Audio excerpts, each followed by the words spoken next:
impactful decisions.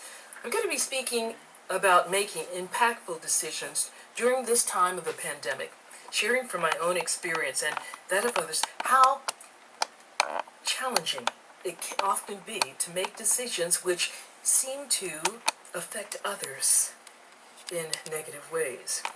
I'll be speaking with you about the changes these decisions make and the gifts that they provide once the turmoil settles in our life and in the other's life. The word impactful is an adjective, and it basically means having a strong effect on someone or something. Well, this past week I had the responsibility to make an impactful decision about the singing group, the Salina Chorale, which many of you know I've been singing with for a number of years, since September 2014, when I decided to join the group. At that time, we had about 65 people in the chorale, and now we have about 90, sometimes a little more, sometimes less, but not everyone sings at every concert. I became president of the board of directors of the chorale in December 2015, just about 6 months before I became the part-time minister of this August spiritual community, Unity Church of Manhattan. In late January, the chorale usually begins to rehearse music for our spring concert in April. And then we are inactive until starting back up in the middle of August to rehearse for our December or Christmas concert. Also, every year, we sing with the Salina Symphony Orchestra's concert called the Christmas Festival, which follows usually a week after our own concert. This group of 90 members of our chorale loves to sing. It's comprised mainly of many retired music teachers and music students who desire to go on to have careers in music, as well as semi-professional singers. I'm honored to sing with this group and to serve as the president of their board of directors. The director and our members are always talking about how healing singing is for them.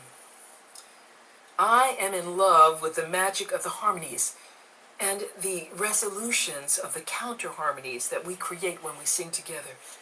It really is magic. There have been portions of some pieces or songs when literally the hairs on my arms have stood up because it so affected me. We all missed not being able to perform our April concert because of the pandemic. We shut down after several months of having rehearsed for that concert. And I've been told that some of our members actually cried because this beloved activity in their lives was lost to the pandemic. We have been so hopeful that by now our country would have gained some control over the outbreaks of the virus. Our director had thought that it might be possible for us to sing our Christmas concert and begin rehearsing next month in October. Wearing masks, of course, and distancing 8 feet or more. And we hoped that this might be a possibility. But it doesn't look like it now. When the director first shared this idea about 2 months ago with the board that it was possible that we could sing and begin rehearsals in October, we were being optimistic. But as the months have gone by, we see the climbing deaths of COVID-19 rising still in our country. I expressed my concern about 3 things to our director initially: the safety of our members, the safety of our audience, and the quality of our sound while singing through the masks. A week ago, I was asked by the directors to send out a letter of inquiry asking who was interested in singing in the Christmas concert and beginning our rehearsals in October. And we asked them to say or respond to yes or no or maybe. Now, because of the lateness of starting in October, the director said that we would have to rehearse about 2 hours each time we met on on Mondays of the week. And I thought right then of the idea of singing for 2 hours. Now, normally we only sing for an hour, and at the end of that hour, most of us, we've had a good workout, okay? So I didn't know about the idea of singing or rehearsing for 2 hours with masks. I was concerned about the possible lack of oxygen, having to breathe through those masks and sing, as we often do, vigorously. And I shared this with the director. But again, a week ago I was asked to actually send out something and ask our chorale members to say yes, they were interested, they wanted to sing, no, they did not want to sing, and maybe. For the yeses and the maybe, I shared with them that we would send more information. And I personally did write all 61 people who responded, thanking them for responding, and thanking them for their response, whether it was a yes, no, or a maybe. Since I asked for their declaration, I needed to give mine. I, like the others, agonized over this decision as I realized how much I would like to sing. I would like to be in the company of the others and enjoy the camaraderie, the friendship, the support. But I don't feel I can afford the risk that I or someone in our group might contract the virus and spread it to others in the chorale, or spread it to someone else when they return home. I had read numerous articles which I found and which others sent to me by nervous chorale members concerned for our members' safety. They wrote, "It's not safe. This is not a good time. Okay. Let's forego this. Let's skip this concert and let's move forward, concentrating on our spring concert in the year 2021. And yes, Bill confirmed that we would be doing all the right things while rehearsing, wearing masks, as I mentioned, distancing at least 8 feet apart for these rehearsals. But the 2 hours long and the masks were concerned. The entire rest of our board of directors responded no to singing. And like me, they recommended that our chorale not sing at this time due to COVID-19 and the fact that many of our singers are retired people over the age of 60 with compromised immune systems. I have several factors myself which say that I should not take this risk personally. Our director wrote me last night, and it came to me about a little after 10 p.m. And in his email, I heard that the decision to cancel this opportunity for our singers, 19 of our members who responded said yes. Some said yes, exclamation point, and absolutely they wanted to sing. And so I understood that this would be an impactful decision, especially for these 19 members who said they wanted to sing. Let me share this conversation with you. The director wrote, "BJ, I understand everyone's reluctance to try to come back and put together a fall Christmas concert, but college groups all over the country are doing it. Personally," he wrote, "I don't feel that the situation will change for the second semester. In fact, there are people who say they could be even worse. They now don't feel that there will be a vaccine readily available to the public before June of next year. So, keeping all of those things in mind," he wrote, "I don't see the chorale being able to meet again until the fall of 2021. And this message, of course, will break the heart of our members who are desiring to sing. And I wrote back, "Thank you, Bill. I know how important singing is to you and to our members. Making the decision not to sing is not easy for any of us who said no. even though we feel that it is the right thing for the group right now. As I mentioned, we could possibly go ahead and everything would be just fine. But I really think that there is little chance that no one will come down with the virus, either a singer or a concert attendee. We only need one person to become infected, and we are done for the season in more ways than one. How devastating it would be for our singers to begin rehearsing in October, only to have to stop because someone has become infected. All singers would have to quarantine from their families and their jobs. And this would not be in the interest of anyone in our chorale, either young or old. I understand that those who have recovered from COVID-19 are still having problems with their lungs and their respiratory system. At Sacred Heart Cathedral, where we have been holding our Christmas concerts now for several years, their choir director refuses to rehearse the choir. She is fearful for them because she had a bad bout with the virus and still suffers negative effects from having had it. We don't want this to happen to our talented singers. This might end professions and careers in music. One thing about college age groups and the younger high school choral groups is that they are most always under the age of 60. This older age is only one of the factors of concern which distinguishes us from the youngins. There are some younger ones in our chorale, but many of them are also saying no to the idea of singing because they are in relationship with others whose immune systems are compromised and they don't want to risk spreading the virus to their loved ones. We know about the asymptomatic spreaders. Also, I have read that there is caution being given to singing groups to only sing for 30 minutes in a given enclosed space, not the 2-hour sessions that you are suggesting we rehearse.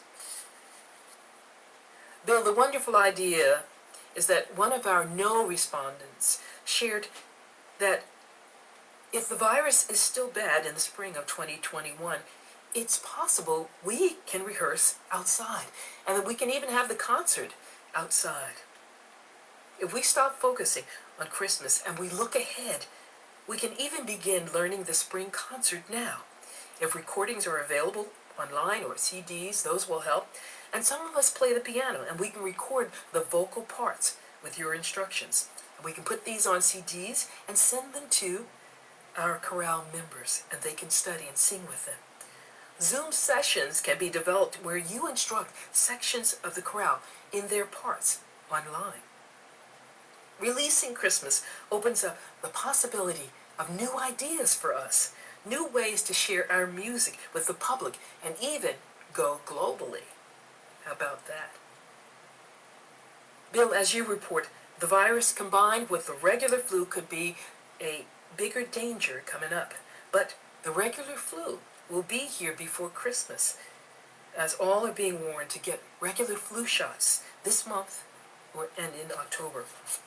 Let's get excited, and let's get our members excited about the new things that we can create and do with our singers in 2021. Let's take the time to learn how to do the online concerts and performances that many musicians and singers are doing now. Maybe even the music instructors and performers in our chorale now have this knowledge. Let's empower them to show us the way that we can be creative with our chorale members' talents and abilities in 2021 online. Canceling this concert, I wrote, is not a loss, though it may feel as if it is. It is a saving grace and the opportunity to grow our music in new ways, to meet the challenges of today's and tomorrow's world. Bill, who knows what greatness we can inspire to, given a new format and time to explore this. We all want to sing. We all want to share the inspiration of the music that we create together, this magic. And this is a way that we can safely do that. Please think about all that I've shared. as this possibility. Let's be at peace about this. And let this concert go before too much longer. Our members are on high alert. They are expectant and yet they are anxious. Many have agonized over whether to risk singing or not, as I myself have. Should you decide to cancel this possibility for Christmas, everyone will understand the reason why. And I bet they will be excited about the new direction and the opportunity that we have to explore this new thing by forging ahead. Earlier, folks, I shared the challenges and the difficulties of making the decision whether to sing or not sing. In response to Bill, I shared the gifts that this impactful decision would bring if he decides to cancel the possibility of our Christmas concert. It will be sad. I will be concerned and hold our chorale members in prayer if they do decide to sing at this time. But the gifts of the impactful decision of the chorale not singing this Christmas concert are our ability to stop thinking of bad outcomes, our ability to let go of fear and concern for our beloved members if they sing, and those that they might inadvertently infect. The gift is our being able to let go of this problem-laden possibility, and it brings to us the ability to think new possibilities, for ways to rehearse safely as a group via Zoom, new ways to share our songs globally online as other groups are already doing. Jesus was a possibility thinker. He was always saying, you have heard it said this, you have heard it say, people say that, but I say to you this new thing. Meaning, quit putting all of your energy in how things were done in the past. There are new things to be considered. And the Bible does speak about new things. In 2 Corinthians 5:17, we read, therefore, if any man be in Christ, he is a new creation, and all things are passed away. Behold, all things are become new. I'm excited to think that our chorale members will be relieved and excited about our new possibilities. They will have projects and work to do for the organization that they love, the Salina Chorale. And now I'd like to share with you some of the things that I have done to keep myself sane and centered in this experience of uncertainty. Number one, I pray and I use affirmative statements. I continually hold our members, especially those who might choose to sing and have the opportunity to sing in this concert, I hold them in my mind and I see the light and love of God enfolding them. I state the unity prayer of protection for many in this situation. And I become aware of the needs in our world for this protection as well. And I'm using these days for all those affected by the wildfires in the Western state, the original James Dillett Freeman unity prayer of protection. Pure, simple, sweet, on the mark. And it goes, the light of God surrounds you. The love of God enfolds you. The power of God protects you. The presence of God watches over you. Wherever you are, God is, and all is well. Number two, I sing affirmative songs like the ones we sing every Sunday here at our live service. Today's song by Eddie Watkins Jr. You are the place where God lives, moves and breathes and has its being. You are the place where God shows up. We are the place where God lives, moves and breathes and has its being. We are the place where God shows up. Or instead of focusing on the negative things which could happen if the crowd sings, I fill my mind with the things that we are instructed to think upon on Philippians 4:8. where the Apostle Paul says, brothers and sisters, whatever is true, whatever is noble, whatever is right, whatever is pure, whatever is lovely, whatever is admirable, if anything is excellent or praiseworthy, think on such things. Emmett Fox says, the thing to do is stop thinking about the problem and think of God and the qualities of God instead. Number 3, I use my imagination to take a break or a vacation from fear and worry or concern. I close my eyes and I imagine a great outcome for whatever the situation is, for whatever has worried me or concerned me. I put right there on the blank screen of my mind a picture or a feeling tone of the whole collective chorale, that we are all protected, feeling happy, feeling good and successful.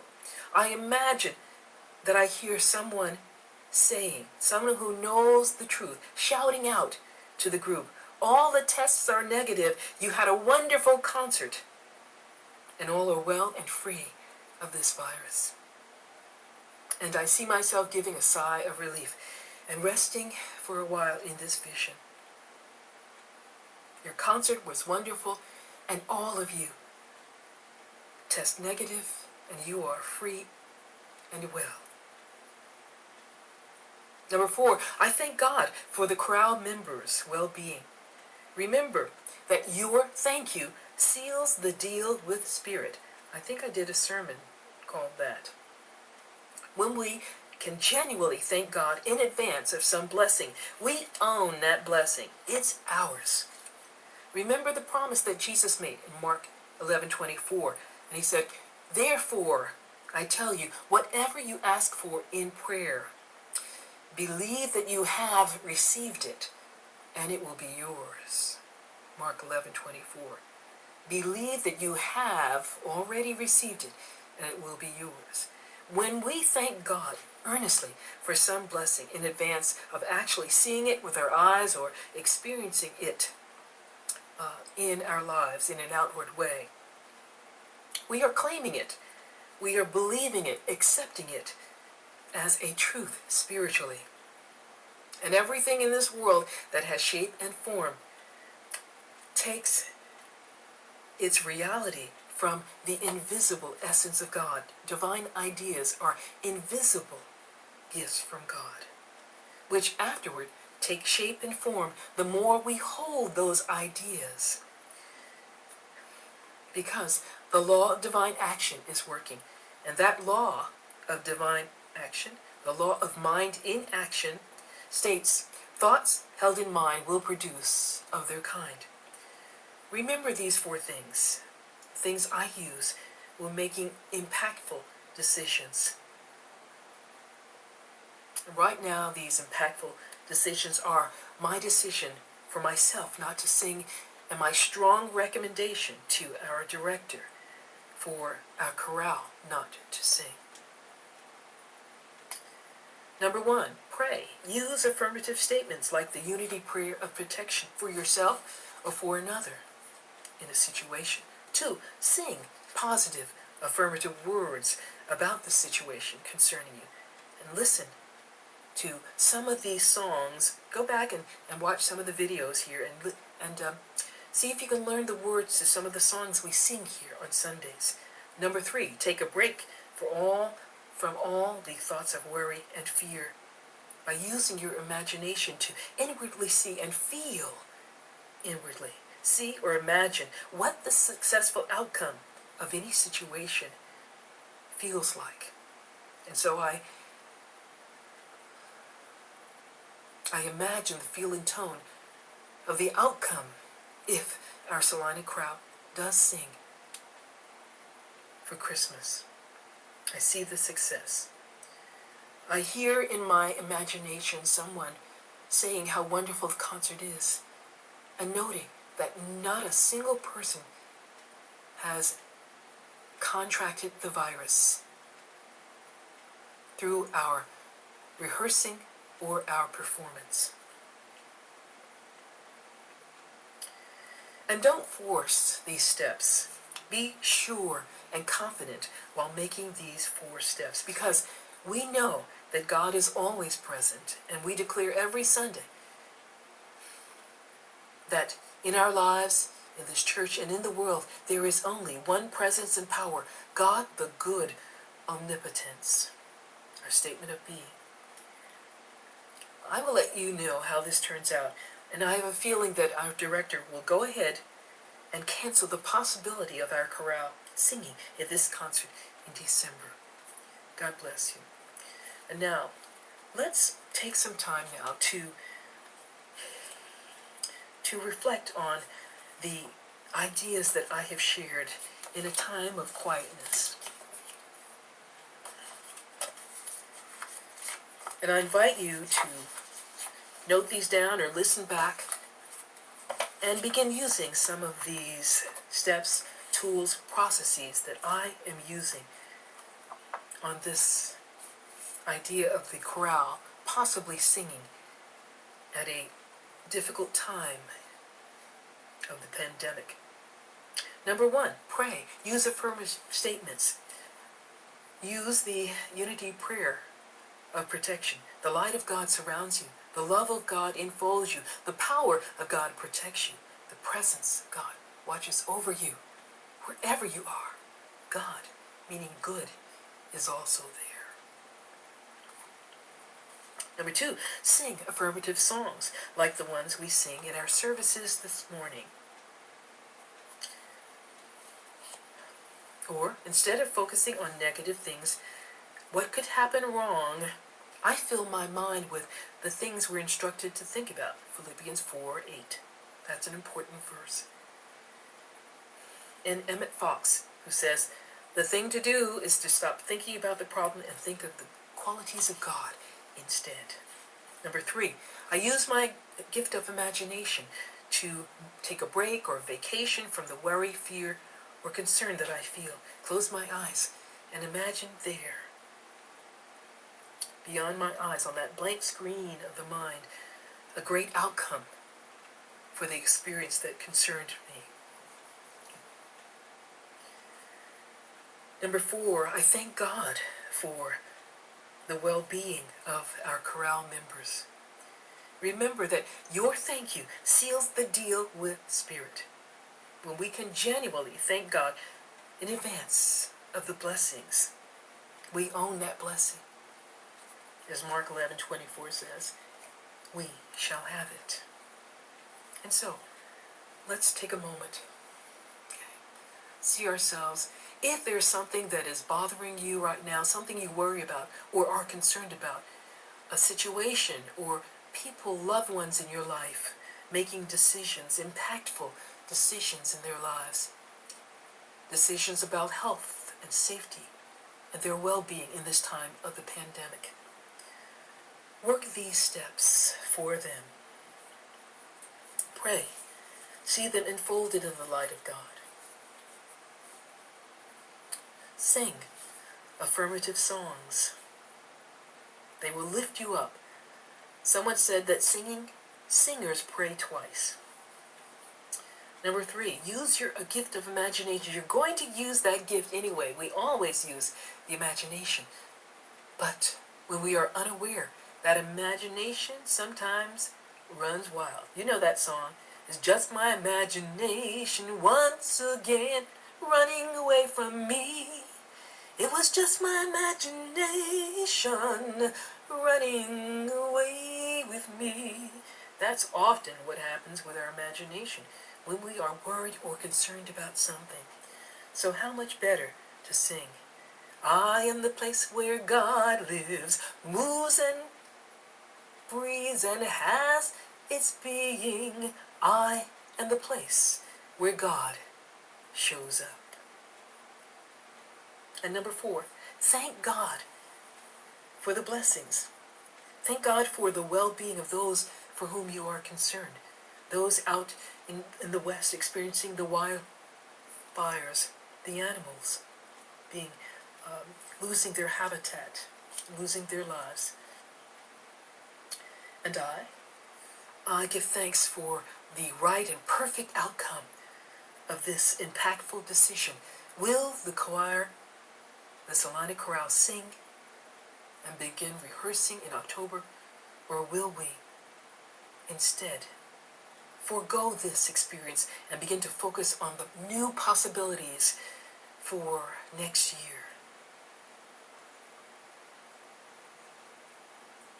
And remember to thank God for this awareness. It's good to know. It's good to know that there's nothing we have to do on our own, that this presence is ever with us, and it is the only presence and power in the world. We do not believe in a power or presence for evil in this world. There are evil things, evil appearances, and evil experiences, okay? But these don't have permanent reality. They are experiences, opportunities for growth, very real in this human existence, on this human plane of life. But in reality, nothing can touch the calm peace of our soul, the Christ within.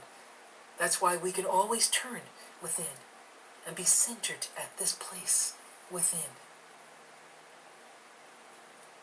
We are the place where God shows up.